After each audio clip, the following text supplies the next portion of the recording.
আসলে ছাত্র ফেডারেশনে যা হয়, সুজনদা একবার খুব মজার একটা কথা বলেছিলেন। বলেছিল যে দেখ, পার্টিতে অনেক রকম সংগঠন থাকে, অনেক সব যা হয় বাম আন্দোলনে, এসএফআই হলো একটা সংগঠন যেটা ছাড়ার সময় লোকে কাঁদে।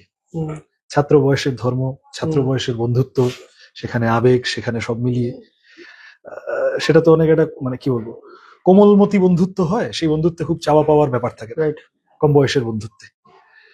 সুতরাং প্রতীকের সাথেও আমার সম্পর্কটার মধ্যে, বা আমার সাথে মানে আমাদের অনেকেরই এরকম সম্পর্কের মধ্যে খুব যে একটা ইন্টারেস্টের ব্যাপার ছিল তা না, স্বার্থের ব্যাপার ছিল তা না। ওই জন্যই আমি বললাম যে মেলাতে পারিনি অনেকক্ষণ অব্দি, এখন খানিকটা ধাতস্থ হয়েছি, অ্যাকসেপ্ট করে নিয়েছি। এখন কেউ আমার কাছে বলতে এলে আমি বলবো যে কমরেড প্রতিকুর রহমান আমার কাছে ক্লোজ চ্যাপ্টার। তৃণমূল কর্মী প্রতিকুর রহমান, এই পরিচয় নিয়ে সে বাঁচতে চেয়েছে। সে এই পরিচয় নিয়ে রাজনৈতিকভাবে যে কথাগুলো আমার পার্টি সম্পর্কে বলবে, আমি কোন রকম দুর্বলতা না দেখিয়ে চোখে চোখ রেখে সিপিআইএম কে, কমিউনিজমকে, বামপন্থাকে, লাল ঝান্ডাকে ঊর্ধ্বে তুলে ধরার জন্য যা করার তাই করব।